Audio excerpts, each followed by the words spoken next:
pleasure for me to introduce Professor Keith Ward, who's spoken at a number of our courses. He actually is the inspiration behind the title to this course, because he's written a book called The Big Questions in Science and Religion, and that was, in a way, the title was what inspired the title of this course, so we're very glad of that. And I think there's one copy on the book table, but it's very hard to get. I don't think it's out of print. So, anyway, Keith is a philosopher. He was the Professor of Philosophy of Religion in King's College London, and then the Regius Professor of Divinity in Oxford. He's a Fellow of the British Academy. He is the author of numerous books, and quite a few of those are on the bookstall. Books with titles like Is Religion Dangerous? Is Religion Rational? The Evidence to God, a book about the soul, and many, many others. He's also an ordained priest of the church in Wales and can conduct services in Welsh as well as in English. But we're really very glad that he's here to kick off our course. So, Keith, over to you. Thank you very much. Right. Yes, clap first. That's the best way. You don't want to clap at the end. Now, it's a great pleasure to be here again, and I think science and religion is really one of the most interesting and important issues in the modern world.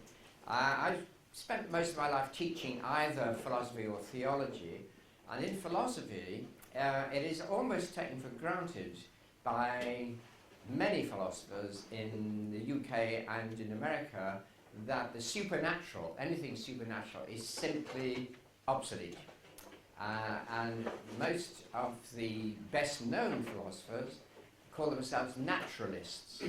Now, we had a conference at Heathrow College, in fact, when we asked the three best known naturalists in English philosophy to come along and tell us what naturalism was, and they all said they didn't know. So, but the point about the title naturalist is that it excludes the supernatural. So that's just not on the agenda.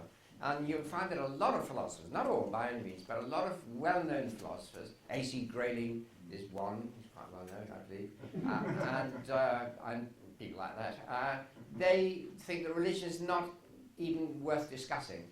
And Richard Dawkins has said that, in fact, he never reads theology books, just as he never reads astrology books, because he knows they're all false anyway. So there is a problem in philosophy with a feeling that the supernatural is not something that could be talked about, that science can do quite well without it. So the question of this lecture, I didn't actually invent the title, but I'm happy with it, and the question is, has science removed the need for God? And to answer that question, I think you need to ask what science is. It's a very widely held opinion in general, and it's held by most of the people who write in the New Scientist, which I take every week because it makes me so annoyed that I have a drink afterwards. They, on the whole, take the view that science is just not interested in religion, and that in fact every question can be answered by science. If not now, then in the future. So if it's a question about morality, science will answer that. And if it's a question about God, well, science can answer that too, probably by saying no.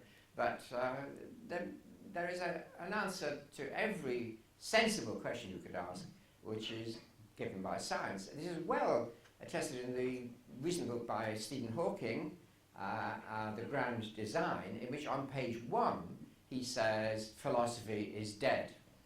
So that's half my life gone down the drain. So is that true? And so I think you need to ask, well, is there something about science which might suggest that it couldn't answer every question? What questions might there be that science doesn't answer?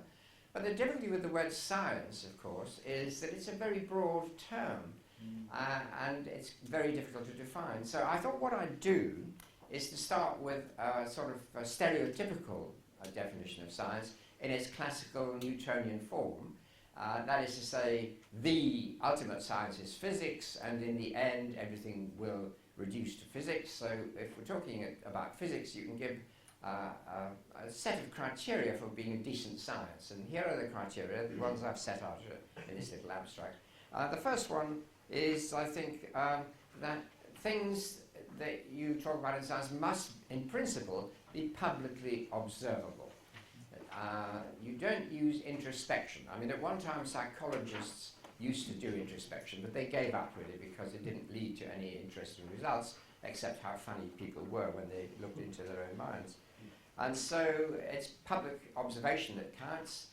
Any observation you make must be repeatable. Other people must be able to make it as well. That's very important.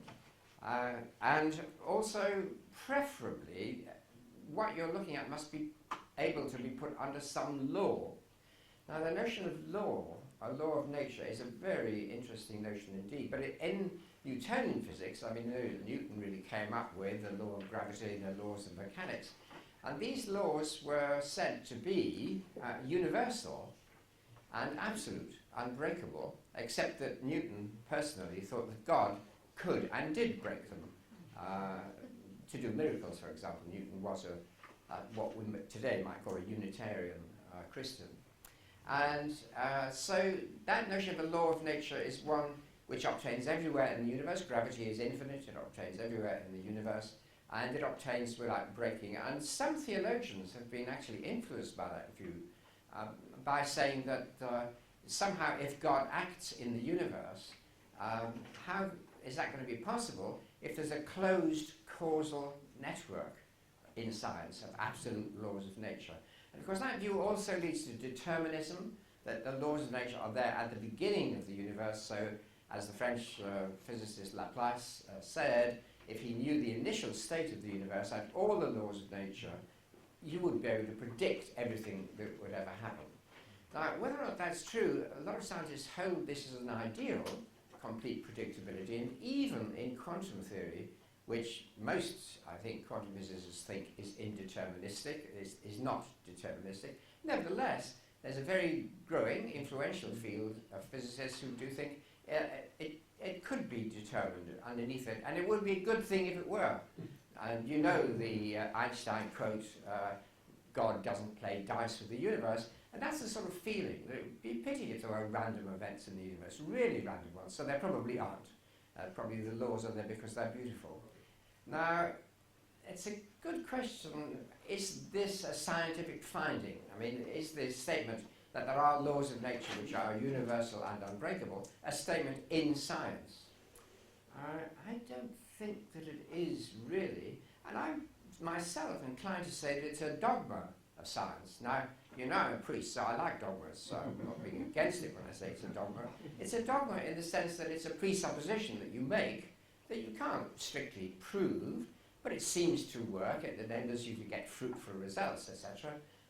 But it's just a belief, a basic belief you hold. So Einstein went on believing that God didn't play dice with the universe and that all this talk about indeterminacy was actually false, although he never managed to win the argument, as a matter of fact. So he held that dogma, and I think the interesting thing about that is that almost every scientist would be pleased that he did. They'd say, that's a good thing to do. So it's not true that science is against all statements of faith. If those statements are made by Einstein, that's okay.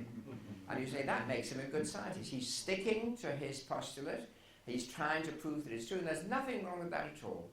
And that's worth remembering, really, when you try to make a big difference between science and religion by saying that religion is about faith and science is about proof. That's not strictly true, really. There are lots of things in science, like the belief in determinism, which many scientists do hold, or if they don't hold that belief, the belief that every event has a cause. Anyway, that's pretty fundamental. And if, as a philosopher, you think about that, you ask the question, why should that be true? I mean, it may be true. It certainly couldn't possibly have been proved that every event has a cause, because we haven't seen every event. So that's a simple disproof of it actually having foolproof evidence. The best you could say is, well, it's worked so far. And that's what my philosophy students used to say when they didn't turn up to lectures. And what they used to say was, well, I couldn't get out of bed because I couldn't resolve the problem of whether the floor would still be there when I got out of bed, because they're not necessarily deterministic, right? So That was one way of going about it. And these, you might call them basic beliefs, very fundamental beliefs, like whether nature to be beautiful and elegant has to be deterministic, or whether in fact you might prefer a universe that is open to different futures, as people who believe in multiverses think. These seem to be aesthetic choices more than anything else. So I just want to suggest that it's not true that scientists have no faith of any sort. They have beliefs that are not quite well evidenced in the past, but saying that Higgs boson actually is an infinite field which gives mass to particles that pass through it, well, infinite, how do we know that that's true? It's an assumption you make. Say, if I make that assumption, then I get beautiful results that I want. Right? So there are a lot of postulates in science that you make, and as we know, quantum physics has put in question a lot of Newtonian postulates. And in fact, I've just been involved in a project with Nancy Cartwright. And Nancy Cartwright is a philosopher of science who made a sort of reputation by saying that there were no laws of nature at all. Now that's putting it in a rather extreme way. But what she meant by that was saying there are no universal absolute principles which govern absolutely everything that happens. And that she argued, I think very well, that in the sciences, all the sciences are very different from each other, in fact, and they don't all have to appeal to universal laws like that. They can appeal to much more local and contingent sets of events. But so that there's even a question that is raised about whether there are any laws of nature. And this is religiously important because you will probably remember that David Hume, the great Scottish philosopher, was very famous for defining a miracle. And every A-level student, and there are lots of them who take the paper on philosophy and ethics these days, learn David Hume's definition of a miracle. The definition of a miracle given by David Hume was, a miracle is a violation of a law of nature by a god or spirit. So the word violation is very important. It's already improper. It's a sort of crime, right? But the idea of a law of nature and of violating a law of nature couldn't have existed before Isaac Newton. Right? Because people didn't talk about laws of nature like that before Isaac Newton. He virtually invented the idea. I mean, there were some late scholastics who talked about it, but Newton is the person who made it part of the scientific way of looking at the world.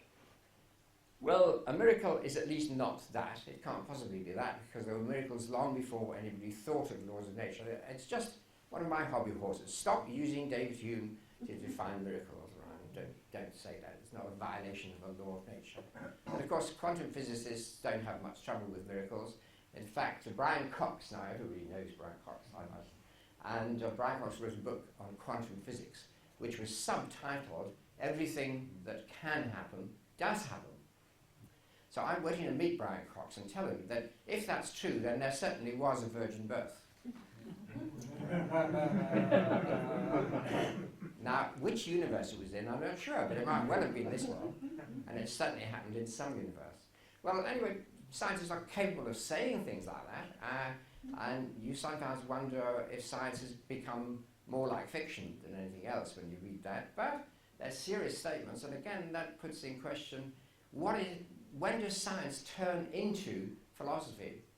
Although Stephen Hawking says philosophy is dead, what he does in the book is propound a philosophy of what the world is like.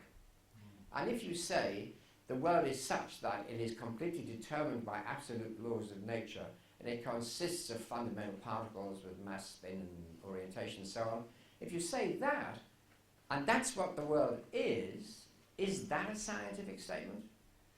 Is any particular science entitled to say that's all there is in the world? I can quote Francis Crick to you too. Francis Crick, well known as one of the people who got the Nobel, one of the 3 people who got the Nobel Prize for discovering the structure of DNA, and he wrote a book called Was it Incredible Hypothesis or Astonishing? The Astonishing Hypothesis, in which he says that your thoughts, your feelings, your emotions are nothing but the motion of neurons in your brain. Nothing but. Well, all right. But but it doesn't sound like a statement in physics or in biology either. So I think philosophy is still alive even if it's dying. It's still alive really because it's concerned with the question, well, is there nothing but physical particles moving in accordance with laws of nature? Well, I've already cast a little doubt maybe on the idea of laws of nature, at least in its Newtonian sense, but physical particles are a little bit odd too because one can read that there aren't any, and when the Higgs boson was discovered, or so it is said, was discovered at CERN, friends of mine who worked there said, well, of course the Higgs boson is not really a particle. That's a signature of an infinite field force. So I said, yes, I expect it is. So, when I was at school, I was taught electrons were little particles going around the nucleus of an atom. Now I'm told, no, they're not. That's quite wrong. So they're not particles at all. They are probability waves in 11 dimensions, probably. Somebody said that last week. It was in a pub, but he was a physicist. Not enough. So, one of the things you might need for a scientific explanation might be a general theory about what sorts of things there are in the world, just physical things, and what sorts of things govern their behavior, just laws of nature. But these are actually quite disputable. So it looks as though science is not, in fact, something which is able to tell you authoritatively and without any question what the world is like, because there are fundamental problems about whether that gives you the whole of reality and about what its nature is. Somebody was mentioning dark matter to me just not long ago, and if you bring that into the equation, well, clearly scientists don't know what the world is like. It's a huge field of the unknown. So I think it would be wrong to say science can answer every question, except as a statement of extreme faith. I think it's going to do that, but no known science is going to do that. Certainly classical physics is not. So what you've got to ask, if that's roughly what scientists want to do, if scientists want to have publicly observable things which are repeatable to order, which you can experiment upon, which you can measure so that you can put them in equations under general laws, if that's what science does, then the question you need to ask is everything in the universe like that? Now, if you formulate that question in that way, at least you've got a precise question, right? Here's what you're looking for. Is everything going to be like that in the universe? And you only have to look at the other sciences to see that even they are not always like that. Well, now we get into disputed territory because you've got to ask questions like, is geography a science? Or is psychology a science? Or, worst of all, is sociology a science? And economics. So, if you're going to include those as sciences, they're very unlike physics. You have no unbreakable and absolute laws of economics, as we've seen in recent years. And you don't really have unbreakable laws that you could measure and put under equations. There are rough and ready things, like people like to make money, but even those get refuted from time to time, So you can't get the same sort of basis. I suppose sociology was described to me by one world-famous sociologist as gossip. That's probably a little unkind, but he was a sociologist. But there is a sense in which what sociologists are doing is describing very complex behavior, not making universal, repeatable, measurable, publicly observable laws. Because public observation is quite difficult to do in the human sciences. And if there is any such thing as introspection, that's not publicly observable. One of my old philosophy tutors, Gilbert Ryle, wrote a very famous book called The Concept of Mind, in which he denied that there were any inner mental events that could be known only by the agent themselves, right? Introspection. He said there's no introspection. I remember saying to him, well, I can have a mental picture of the Houses of Parliament, and I can see it in my mind's eye. And you don't know that I'm having it unless I tell you. And he said to me, no, you're not having a picture of the Houses of Parliament. What you're doing is pretending to have a picture of the Houses of Parliament. And I said, I'm not pretending, I'm having it. But he wouldn't agree. Now, here's a question. If you say there's such a thing as introspection, I mean, probably most people in this room had a dream in the recent past, and only you know what that dream was. I mean, let's not talk about what might happen in the future. At the moment, only you know what that dream was. But wouldn't you say of that dream, I know that I had that dream. I was in the Bahamas on the beach. I know I had that dream. But you can't prove it to anybody. There's no evidence for it. There's no evidence because what would the evidence be? You say, I remember it. That's the evidence. But who would trust your memory? Well, my wife wouldn't trust mine, so it wouldn't be evidence at all. Half the things I say I've done, she said she did them. Very odd. So memory does play tricks. So it is true that memory is increasingly unreliable. I can assure you of that. But you don't give up. I mean, you don't say, oh, therefore I might not have been dreaming at all. You say, no, I'm quite certain I had that dream. So if you're asking for public observation and you're asking the question, is there anything in the universe which is not publicly observable, I would suggest that dreams are a very good example of things that we actually, most of us, do know that we've had. But they're totally unverifiable. By that I mean, nobody else could know unless we told them. And dreams aren't the only thing. I mean, historical events also. Perhaps you've been watching Wolf Hall recently on television, and the portrayal of the chief characters in that are completely different from what I was taught at school. And you say, well, was Sir Thomas More a saint or a torturer? I don't think he could have been both.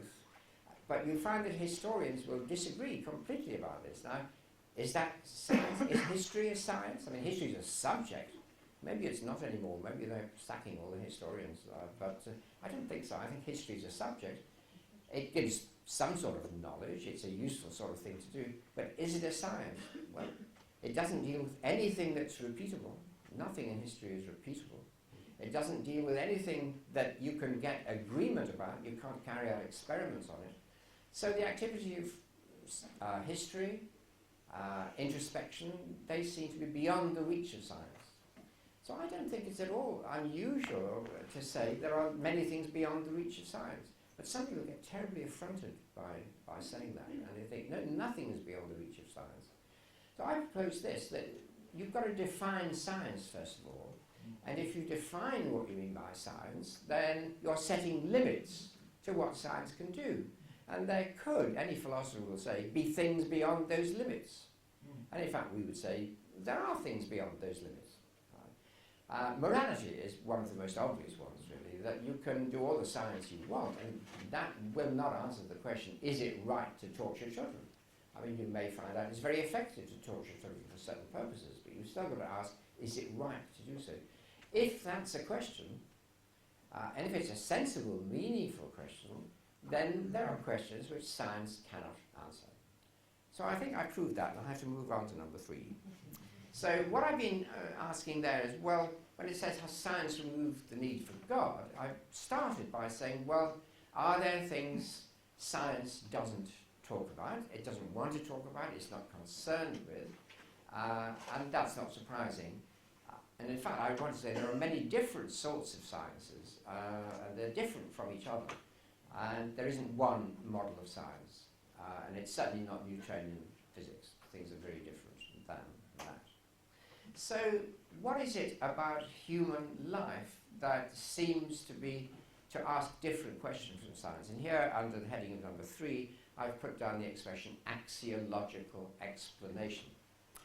So for philosophers, like me anyway, there are 2 major sorts of explanation of what happens in the world. And the first one is usually called nomological. A nomological explanation comes from nomos, law-like explanation. And certainly the sciences use nomological explanation. If you use that, you ask the question, what is the law in accordance with which this event happens? And that gives you a good explanation of why something happens. But there's another form of explanation, and it's axiological, and that's from axia, a Greek word, which means value. It's explanation in terms of value. So the first thing you've got to ask is there any such thing? Well, why did you come on this course? Don't answer that, just know it anyway. But there is a reason why you came on this course. Now, I reckon the reason wasn't, well, my electrons came, so I just had to come as well. So telling you about the laws of physics is actually not even interesting as an answer to the question, why did you come on this course? Though I bet somebody will say this, that I came on this course because of the law of gravity caused bits of my body to come, and here I am. And you get more sophisticated, of course, my brain caused certain thoughts to happen. Nevertheless, the explanation you want is because I thought it would be of interest. I'd learn something about science and religion. So it's forward-looking as an explanation. It doesn't look for a law in accordance with which, when events at the Faraday Centre happen, I just found myself going to them. That would be a law, it would be sort of inverse cube law, I suppose. You're not looking for that. You're looking for the reason for which you did something. That is a thought in your mind which is about the future, and it's about a future which is thought to be good. There are two things in there that science doesn't deal with. One is some present event which relates consciously to the future, and the other is an evaluation of something as good. Now, a physicist really shouldn't evaluate things as good. I mean, they may, but it's not part of physics to say the law of gravity is like this, and it's good. Physics doesn't say that. Religion might say that, or philosophy might say that, but not physics. And I think that an axiological explanation, this person did this in order to achieve some conceived goal that is not reducible to nomological explanation. So it's axiological explanation that makes a difference between what is scientific and what is not. Science deals in nomological explanations, law-like explanations. It gives you the causes of things, that the regular behavior in accordance with which they occur. But axiological explanation doesn't do that. It's not concerned with that. It's concerned with for what reason did a person do this. And it's always concerned with persons or animals, things like persons.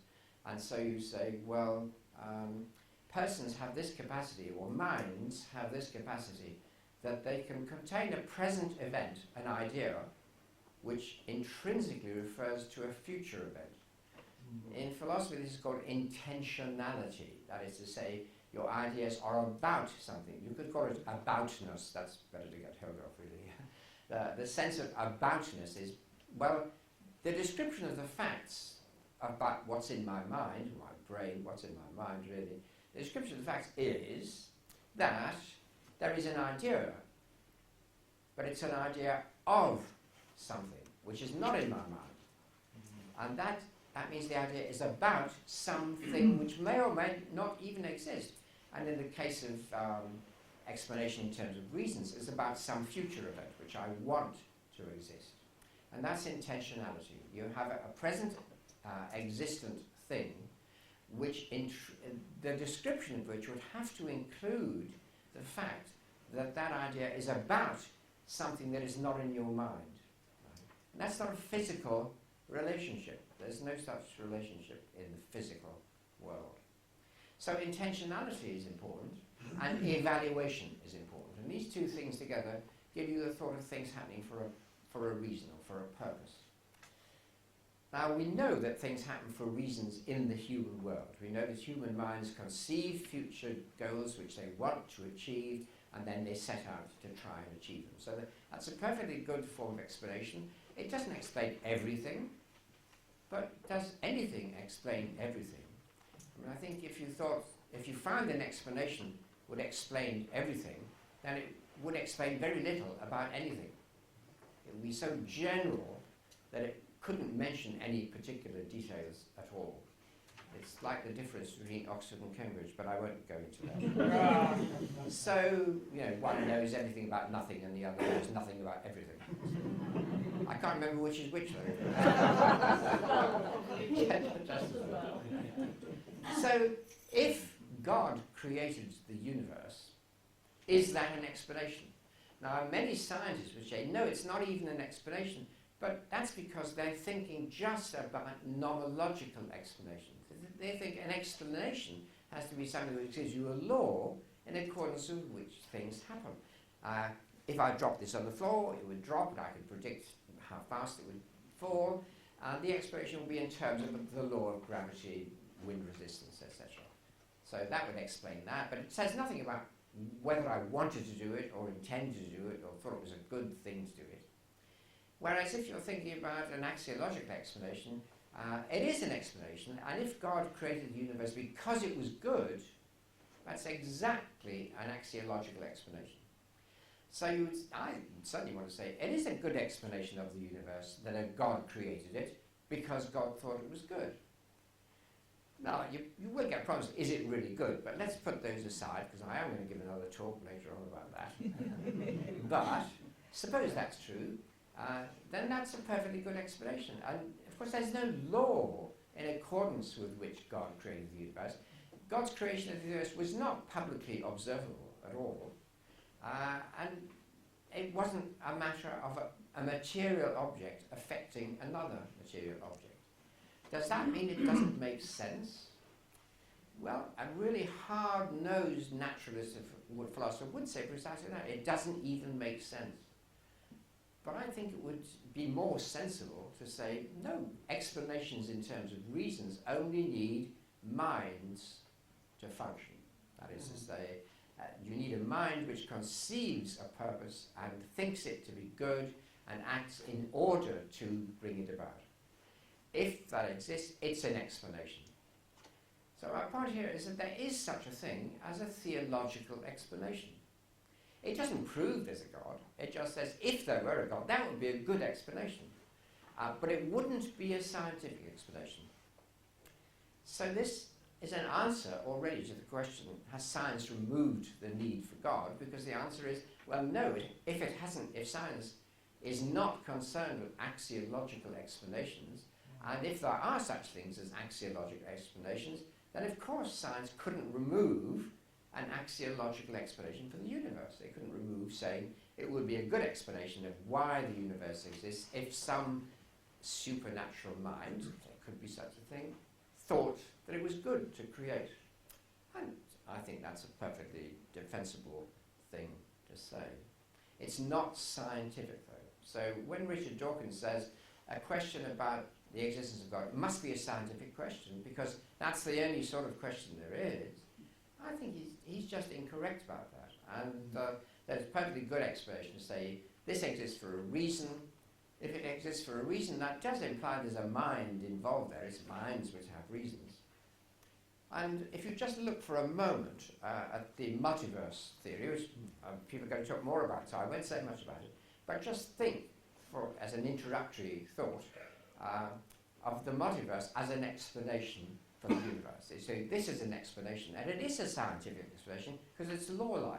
It tells you a number of laws in accordance with which universes are produced, in accordance with, in this case, would be quantum laws of various sorts.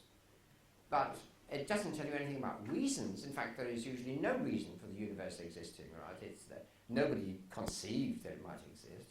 So he said this universe and all other universes, and there are a lot of them perhaps, exist because there are laws which make fluctuations in a quantum vacuum, whatever that is, somebody else will talk about that. It makes universes spring out like that. Now that's possible. That is a scientific explanation. But is it really more convincing than an explanation that says there is a mind which thinks it would be a good thing to have a universe and creates it? It may create more than one universe, of course, but it might not. We just don't know about that. But there's no law which says universes have to exist. Well, if those two explanations don't even have to compete, they might be both true. But supposing they do compete, I think the God explanation is much simpler than the multiverse explanation. Right? I'll just give a quick argument which is very much subject to discussion. Just say that multiverse is not really a very simple explanation at all, and it's this. I'll just leave it with you, right? it's admitted on all sides that this universe is very improbable. It's very improbable that this universe should be the way that it is and produce intelligent beings like us. And the multiverse explanation used in this way says, well, of course, this universe is very improbable, but if every possible universe exists, then of course this universe would have to exist, so it's no longer improbable. It's actually perfectly comprehensible. Well, that's true, but if the existence of this universe is very improbable, then how improbable is it that every possible universe exists? I'd have thought I was infinitely improbable. So there you are. Whereas God, well, I haven't a clue how probable God is, but you'd have to say at least it seems simpler than every possible universe existed. So it's not a scientific explanation, though. That's the point. So although I'm saying God is a simpler explanation, a preferable explanation, even on grounds of simplicity, nevertheless, it's not a competitor because it's not a scientific explanation at all. So it's quite important to make that distinction. Now, I still keep going for a bit, so I will, and I get on to number 4 now. When we talk about God, what are we talking about? Now, people who think that God is a sort of scientific explanation, of course, are thinking that arguments like the first cause argument, the well-known cosmological argument, things like that, are quasi-scientific explanations, that they give the sort of explanation that a scientist would give for the existence of the universe. Now, I've already said I think that's quite false. That if God does explain the universe, it's an explanation in terms of value. And where a lot of discussions about God go wrong is they think that God is a sort of super person who just thinks, should I create a universe or not? What sort of universe should I create? Oh, I think I create that one, and then does it.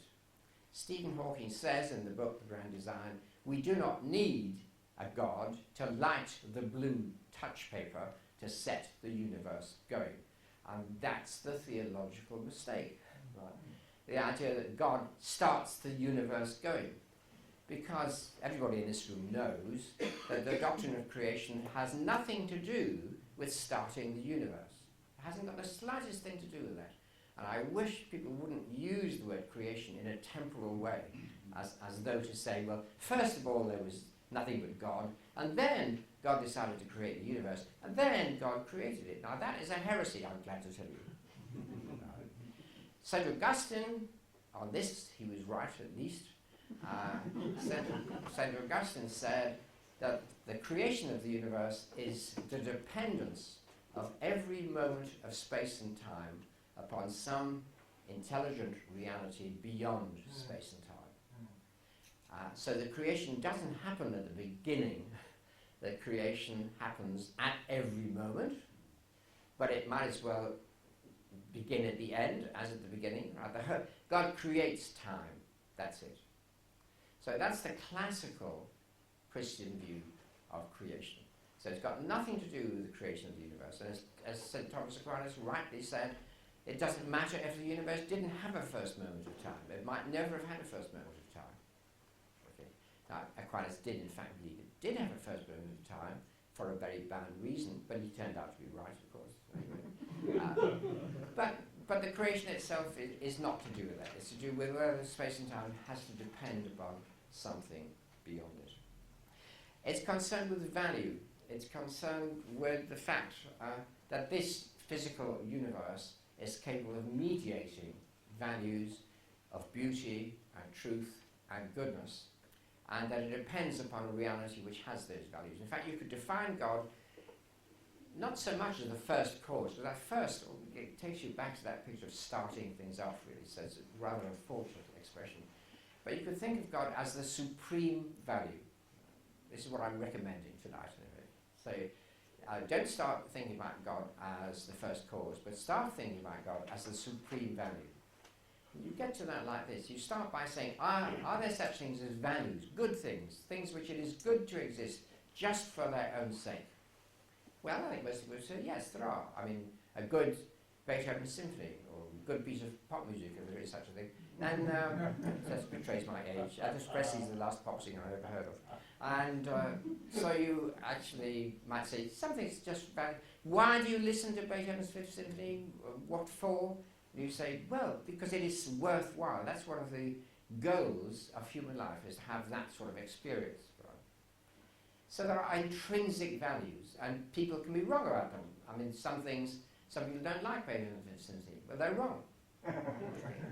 They don't have to like it, actually, but they have at least to appreciate the fact that it is supremely worthwhile, even if they're tone deaf. So they don't personally have to have every good experience, but they do have to admit that these are among the great worthwhile experiences of life. So there are intrinsic values, things worthwhile for their own sake. And these values are objective. They exist whether or not people think they're of value. Okay. Nevertheless, without minds, there wouldn't be values. Because to say that, for example, there is a beautiful universe, but nobody knows about it. There are no minds, there's no God, there are no people, no living creatures. It's just a beautiful universe. I think that is a senseless statement. There's a universe which would be beautiful if somebody appreciated that beauty, or somebody was capable of appreciating that beauty. One of the things about God is, of course, God appreciates every beauty that there is, and so those values are objective and intrinsic. But God is not only objective and intrinsic value, God is the supreme case of value. As Anselm said, God is that than which nothing more valuable can be imagined. That's my translation. So that is what God is. And if you think, well, Beethoven's Fifth is pretty good, but God is fantastically good because God includes in the divine mind every possible value there could ever be to the greatest extent. And that's the classical definition of God. God is the absolute maximum of the maximum number of possible values. Okay. Augustine put it again. Augustine said, we, of course, delight in many of the beautiful things of this world, but God is beauty itself, and all beautiful things are in a higher manner contained in the mind of God. So why believe in God? Because God would be the most worthwhile thing there could ever be. Aristotle put it in a rather funny way, that God would actually find supreme happiness in contemplating himself. Because he'd say, I'm the most worthwhile thing there could ever be, and I'm really happy to know it. Well, the Christian God is not quite like Aristotle's God. But nevertheless, the Christian God is the most valuable, delightful thing there could ever be, the most worthwhile being. So that's where I want to put the emphasis on God. See, again, I'm going away from the scientific or quasi-scientific thought of, does the universe need somebody to start it off? Well, I'm not saying that's ridiculous. I'm saying don't start there. Start with the question, are there values in human life which are supremely worthwhile? Are these values, whether or not people know them to be values, so they're goals that people could be aiming at? And could there be a supreme value, something which contained in a higher manner all possible worthwhile things that could exist, and which might choose to make some of those values real for other beings than itself? Well, that all makes sense to me, and if it does, then you're thinking of God as supreme value. Again, the supreme axiological explanation. Not only does God create the universe because it's good, God exists because God is supremely good. So you say, what's the point? Do we need God? Does science remove the need for God? Well, need is not quite the right word, really. But if values are important and objective, maybe it would change people's view of life if they thought there actually was something of supreme value, the contemplation of which, for its own sake alone, will be totally fulfilling of all human potentialities. And that's what believing in God is. It's thinking that. So you're not really primarily thinking of the first cause argument, though in contexts like this, of course, we do want to explore the relation between science and religion, but what I'm doing tonight is pointing out a big difference between science and religion, in the sense that science is not concerned with the contemplation of value for its own sake, and that's what religion is concerned with. And I think most people have some religion in them, and that most people do think there are supremely worthwhile values, and that it's worthwhile pursuing them, and that we need to learn what they are through experience. And they do think, well, there could at least be an ideal of the good, as Plato would put it, even if it's not actually existing. It would be a wonderful thing if there was that absolutely worthwhile being. So that is the need for God, if you like. It's not a need. I wouldn't say it's a need. It's a gift of what a supremely fulfilling human life would be like. It would be one in which we could contemplate that which was of supreme value and find images of it around us in the physical universe. So, believing in God is seeing the universe as a sacrament of a divine mind. More than a divine mind, but at least a divine mind. And doing science is not that. You know, I think a good scientist, of course, would be religious in the sense that they do find the universe to be intelligible and beautiful and elegant in a physical sense. And I think that is a sign of transcendent value. But actually doing the equations in physics, well, that's a different sort of activity. So I'm getting to the end now, and I'd say that I'm up to number 5, if you're looking at the abstract. There is, as a philosopher, I would say, an ultimate metaphysical question. An ultimate question about what is the world really like? What's it made of? What sort of things are in the world? And the two big alternatives, of course, there are more, but there are two major alternatives. And one is a materialist or naturalist view. The world is really made up of unconscious bits of matter banging into each other and accidentally bringing up consciousness and thoughts and feelings. That's one way, very popular way among some very well-known philosophers today. But the other way is to say that actually what is the center of reality is consciousness, especially consciousness of value and enjoyment of value and worthwhileness. Mind, in other words, is the supreme reality, and without mind, there wouldn't even be a physical universe. And that view would be called, generically, idealism. So you've got these two, materialism, nothing but just lots of matter, and you are an accident, basically. And the idealism, the view that actually mind is expressed in the universe, and perhaps the universe is important to the expression of lots of finite minds like ours. Nevertheless, it's mind and the uniqueness of experience and the uniqueness of freely choosing what your life will be. Those are the important things about existence. And if that's true, then you might want to say, we want to look for a general overall view of what the universe is like, which includes mind, which doesn't exclude it. And of course, these days, you don't want to be a dualist. That's a very nasty word, everybody says. So if you don't want to be a dualist, you've got to be a monist. You've got to say there's only one sort of thing, so that sort of thing has to be mind, which is expressed in the material universe. So I think the way to think of God is not only as a supremely worthwhile value, but also as the mind of the universe. That is, the reality underlying all the physical things that we see. And don't think of God as another being outside the universe trying to get in. You know, the old Newtonian picture, God interferes with the universe by breaking the laws.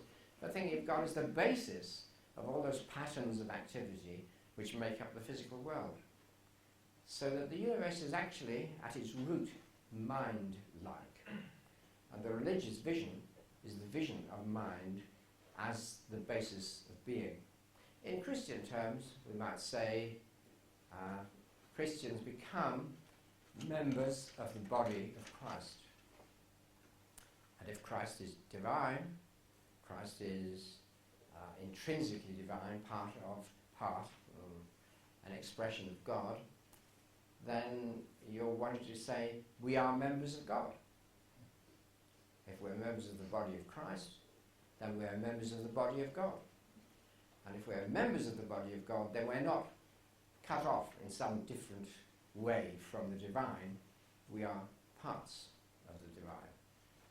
In acts, in God, we live and move and have our being. And throughout the New Testament, again and again, we live in Christ. En Christo. That's a very important expression, which a lot of Christians don't take seriously enough. If you live in Christ, then you live in God. So you're no longer in a relationship with somebody else, as it were. You're actually part of the divine. Well, not a very important part, you might think. Perhaps a toenail or something. You're still part of the divine.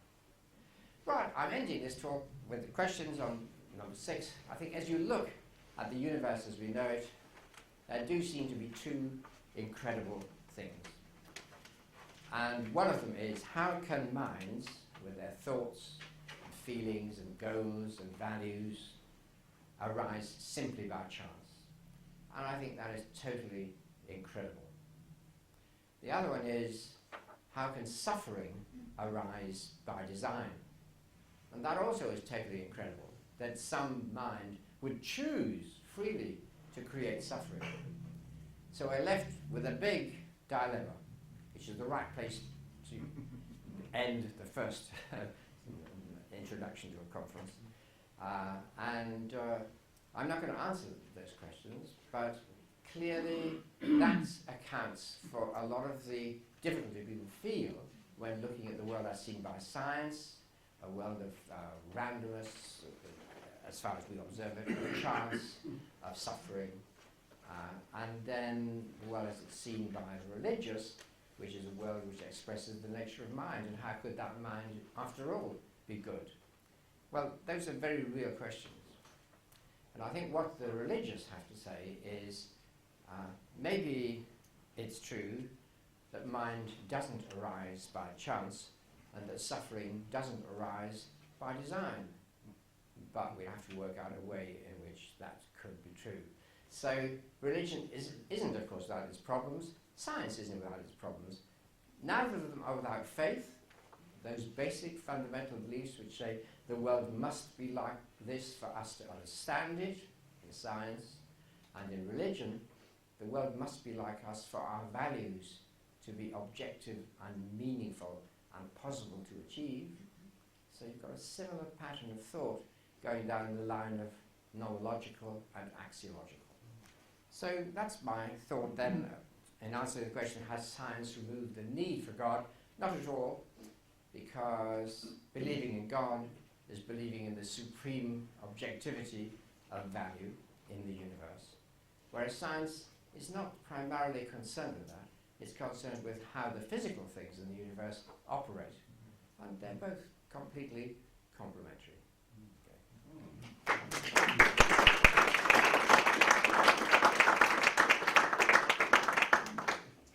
Thank you very much, Keith. And as always on our lectures, we have opportunity for you to ask questions of the speaker. So if you've got a question, just put up your hand and yes, one right at the back there. Thank you. Thank you. I'm not a scientist, and I'm a very, very amateur and pedestrian theologian. I often feel at events like this, I'm surrounded with people who are much more qualified than I am to understand what it is that you're saying. I didn't understand a number of things. I just wanted to ask you for clarification on those, please.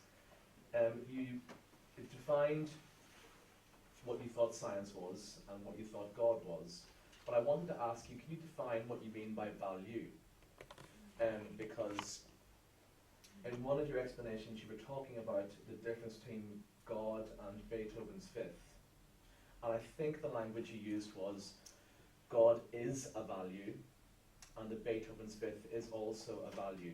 But in my mind, Beethoven's Fifth is a thing which has value, rather than something which is a value, and it's just the language that I'm confused. Yeah. Okay. No, that's a good question, and I should be more careful in the way that I use words. I wouldn't say that Beethoven's Fifth is in itself a value, but it is the appreciation of it, the hearing of it, and the appreciating of it, which is of value.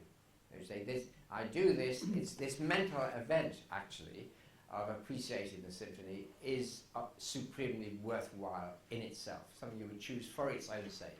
So that's what I mean. It's of value. Beethoven's Fifth Symphony is of value. Whereas you would be thinking the mind. This is where mind comes in, right? The mind which appreciates is itself a value. The appreciating mind, that is a value. The symphony is the object which you value. In the case of God, the object and the mind are the same thing, right? So the mind of God, appreciating the values in God, those are equivalent. Aristotle put it by saying, God is a thought which thinks itself. But you don't have to worry about that. It's that subject and object are not separated in the case of God. What you value is itself the value. Does that make sense? Sort of. Getting there, yeah. Getting there. You've got a whole weekend to unpack it with Yeah. me. No, it's a perfectly good question. And of course, a naturalist philosopher would say values are just things that you like, and that's all there is to it. There's nothing else. Okay, another question there, Lisa in front. What's the difference between a physical law and a mathematical axiom? So, for instance, when Andrew Wiles proved Fermat's theorem and wrestled for 10 years, and then somebody said, no, you can't assume that, and there was a great debate, and then finally he, with his, whatever it was, 400-page thesis, proved it beyond doubt. So I'm just wondering what, because there are some things, it seems, well, they are actually axiomatic, they're fundamental, they can be proved to the nth degree, Yep. and yet there are some things in maths, prime numbers, 2 apart, they're worked out, there are all millions of them, but they're reducing them to different, there are some things they can't say are proof, and other things they say this is, Yeah. well, I don't know if that's the word axiomatic, but I'm just wondering what the difference, how you would see that. The difference between mathematical laws and laws of physics? Yeah, well, yes, physical laws which Right. may not always be right, like Newton's was incomplete until, Yeah. was it, in fact, it's one of the most difficult questions there are as to how closely mathematically formulated laws fit the physical universe. And I think a lot of people would say now, for example, John Polkinghorne would say the mathematical laws give an approximation to reality.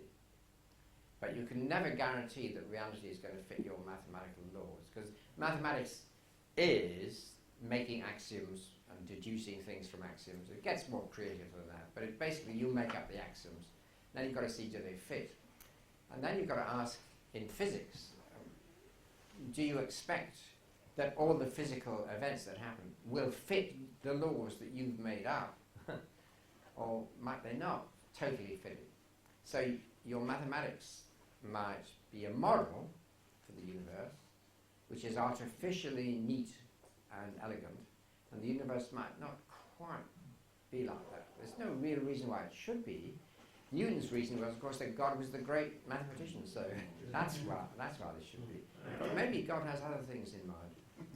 So yeah, it's an unresolved question, and of course, on the edges of mathematics, there are people who say that even axioms can surprise you.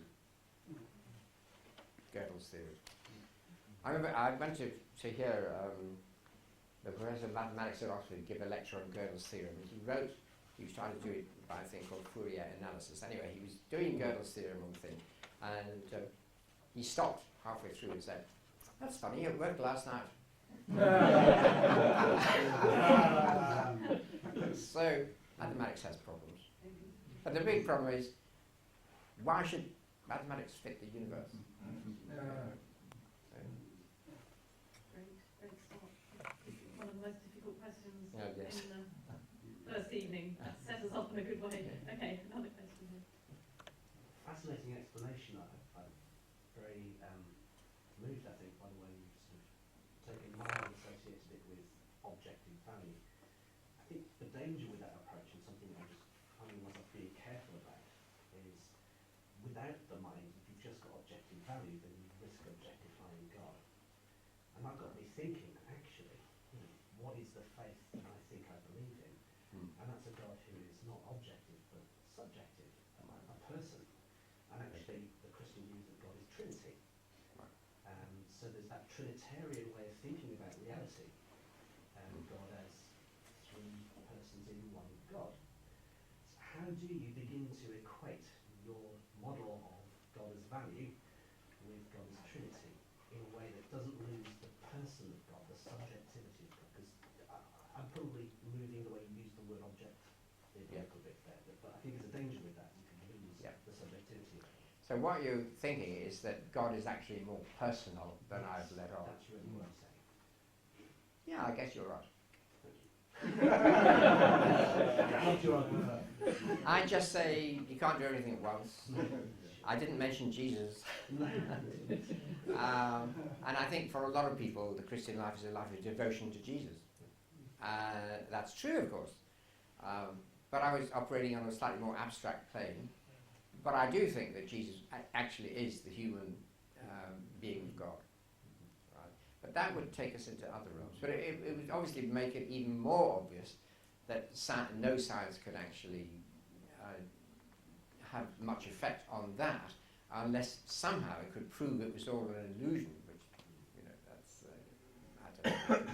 Yeah, so devotion, I didn't talk about devotion, but I talked about contemplation of value, and that reflects a general difference in Christian spirituality between the contemplative and the devotional. And you mentioned the Trinity, and I think you probably need at least two ways, and probably three. But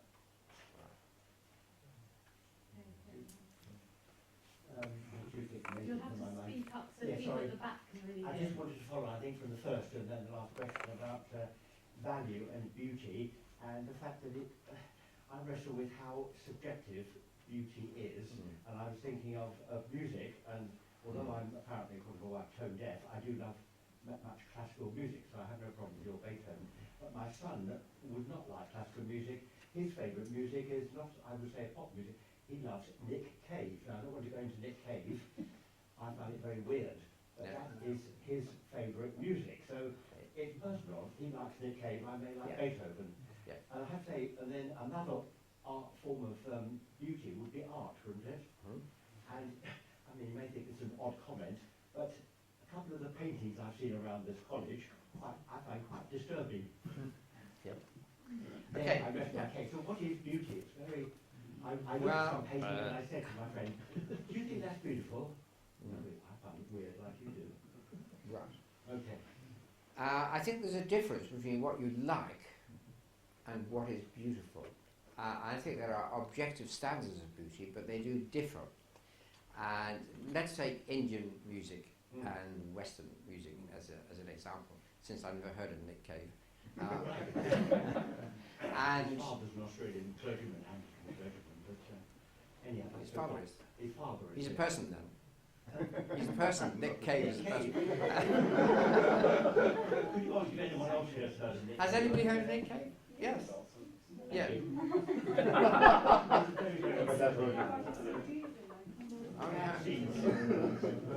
Yeah. Well, my son did ask me the other day which planet I was on. So, right. Well, I think you can't like everything. You might not like Indian music, and you might not be able to appreciate it, and that's all right.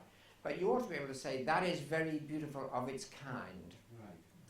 So you have to say what is the kind, and what are the standards within that kind. And there are people who claim to know that. I mean, there are music appreciation classes and even courses in music, and presumably they're saying something, and they wouldn't say anything is as good as anything else. Yeah.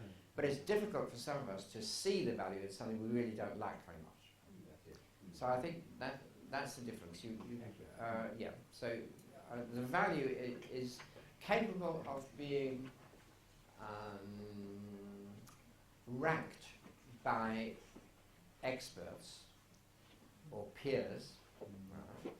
You have to have somebody who knew a lot about classical music really to say how good Beethoven was. And it's never going to be agreed by everybody. But still, nobody with any sense would say Beethoven is rubbish. There are things you can't actually fall below. So it's a fascinating question. But I think the major differences between what people like or are capable of appreciating and what they can intellectually say, I can see how somebody who knew the field would think that was good. It's a bit like philosophy. And then quick comment on visual art. You see a painting on the wall, some people think it's amazing, one person finds it actually repulsive. I know, I'm very familiar with this. My son is a professional artist. He says, we don't do beauty anymore. I've got a look at it. That raises a question that I had in response to this one. I mean, in one sense, then you're saying beauty is culturally conditioned. Yeah, it is. Our standards of beauty are culturally conditioned, but that doesn't mean they're not real. Right? I mean, that doesn't... The absolute. And our visions of God are Yeah, culturally yeah. I mean, conditioned. that doesn't worry me because I think everything is culturally conditioned, and you're just going to have to live with that. And you can, all right, you can hear two politicians debating, and you can like one and not like the other, and hate one, but you can tell if it's a good debate. Oh, yeah. You can tell if they know their stuff. And there are ways you can evaluate. And I only think that Tracy Emin is good because she has done things other than unmade beds. Right, so. Question over there. Yes. Do you view God as the author of evolution? Yes. So, in using a Christian perspective, when do you think the soul was introduced? When? I believe there's a book on the book table. The way in the Christian tradition, as such, the word soul means mind. That's just what it means. Often called the intellectual soul by Aquinas.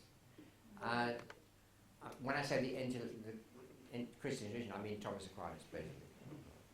So, bit of prejudice there. So, you would say when the intellectual mind begins to exist, that's when the soul begins to exist. Right? So, at some point.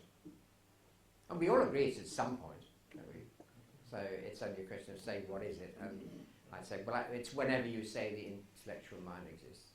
Thomas Aquinas gave a very interesting answer, but I'm going to leave it to somebody else to talk about that, which they're going to do this weekend. Following on from that question, am I correct in saying that Aristotle considered all life to have a soul, Yes. psyche, Yeah. not just human beings? Yeah, but only human beings had an intellectual soul. Right? That was what he thought. So you can have a vegetative soul, like a potato. Yeah. It's not a very interesting sort of soul. Then you can have an animal soul, Mm-hmm. and then you can have an intellectual soul. And that's the one that's capable, he thought, of abstract thought and moral responsibility. So it's when a being becomes capable of abstract intellectual thought and moral responsibility, according to Aristotle, and therefore according to Aquinas, that's when a being with a soul, you call that, say that, soul exists. And of course Aquinas then, well, no, it gets complicated. No, I would stop there. I get it, it's too late to ask. If you could just amplify a little bit what you said about Genesis 1 and the creation of the universe, nothing to do with each other. Or whatever that's you right. said. Nothing to do with each other. Say a little bit more in whatever time you've got left. Well, first of all, let me say I was quoting Augustine, as I often have done tonight. He said, no sane person has ever thought that the days of creation were periods of time. That's Augustine. One of the greatest Christian theologians who ever lived. And Aquinas agreed with them, and so did every other theologian I have ever read. So nobody took it literally until 1920, really. It's incredible. So that was just the doctrine. I mean, the doctrine was God created time, right? So you couldn't have, created it at a time, because there wasn't any time till he created it. You know Augustine's question? What was God doing before he created the universe? And Augustine, he gave two answers, but one of them was he wasn't doing anything because he didn't have time.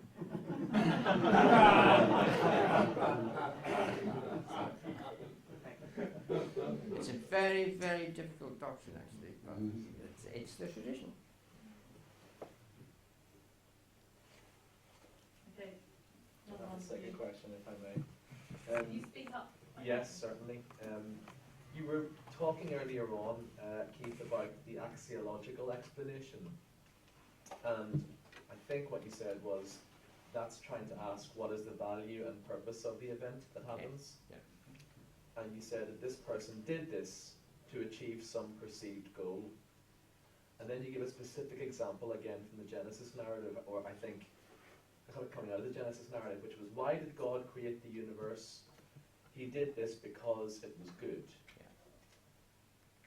Does that contradict the Genesis narrative, which I think suggests God creates and then sees that it was good? I think that would be a surprising interpretation. It's just possible. No, I first of all, there are lots of interpretations of the Hebrew in the Genesis narrative, so I wouldn't myself think that any particular interpretation is obvious. And that's a turn of phrase in English that he saw, he created and saw that it was good. But let's have Augustine again. He created because he knew that he would see that it was good. I mean, God is omniscient. Yeah. So God knew that he would see that it was good because it was good. Okay. It's lost in translation, basically. Yes, I mean, I would identify the concept of value with what was in God's mind as being intrinsically worthwhile. And that's Anselm. It's not only Anselm, but it's Anselm's definition of God. That's what I was using, really. God is more valuable, greater, more valuable than anything else that you could imagine. So God exemplifies or instantiates or makes existent the value that God thinks about. There's a very famous question that comes up in these A-level papers that all the students take these days, and it comes from Plato. Does God love a thing because it's good, or is a thing good because God loves it? And Plato's answer was God loves it because it's good, but its goodness, of course, is it part of the goodness of God, so it's not a problem. That gets rid of that question for A-level. If everybody said that, fail probably. Are there any more questions? Yes, sorry. Thank you very much. Really enjoyed listening to you. The thing in my mind throughout, always, is the idea of testament and humanity and the truth in translation and what people write as scriptures. How was their integrity? How were their prejudices when they were writing? And you talked about history as if some people might think it was a science. And to me that's almost sacrilege, because history and economics and many of the social sciences are nothing like true science. Science is something completely different because it is falsifiable. Everything in science is in principle falsifiable. Nothing in the scriptures is falsifiable, and nothing in history is now falsifiable. So it's to do with language, really, and how we look at. The reason I got quite interested in religion was a very young age, because someone said that my religious instruction teacher, when I was about 14, said the Hebrew word that is translated in English as virgin, in Hebrew means a maiden of marriageable age. So the whole notion of the Virgin Mary grew up out of a mistranslation. And if you go through the scriptures, picking out mistranslations, you realize it's all to do with human error and human lack of integrity and lack of questioning their own assumptions. So So they have assumptions that they don't question because they want the power to be right throughout history. And so I think scriptures and history have a lot in common, and you must always question them. You don't just accept them on faith. And this is why we don't accept religion. Those of us who don't accept religion as it is written down. Yeah. We might believe that mathematics is the greater good of all the sciences because it underlies the sciences, and we might believe that there is, please, God, let there be something greater than human intellect and spirituality, which is unreliable, to say the least.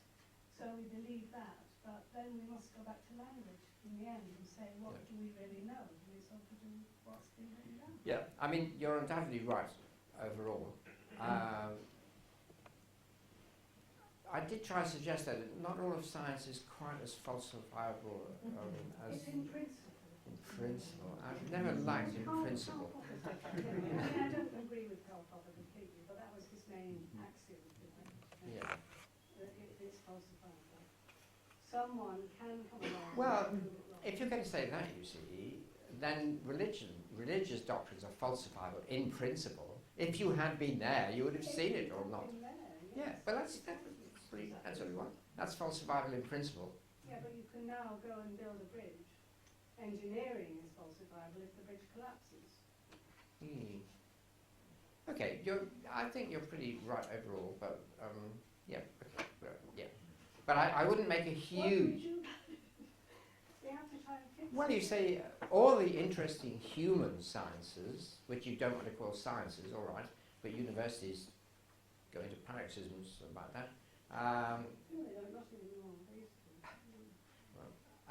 Gilbert Ryle was the first one to actually destroy the myth of social sciences, and then Wittgenstein and Winch and all the other people helped because they said it was all relativistic.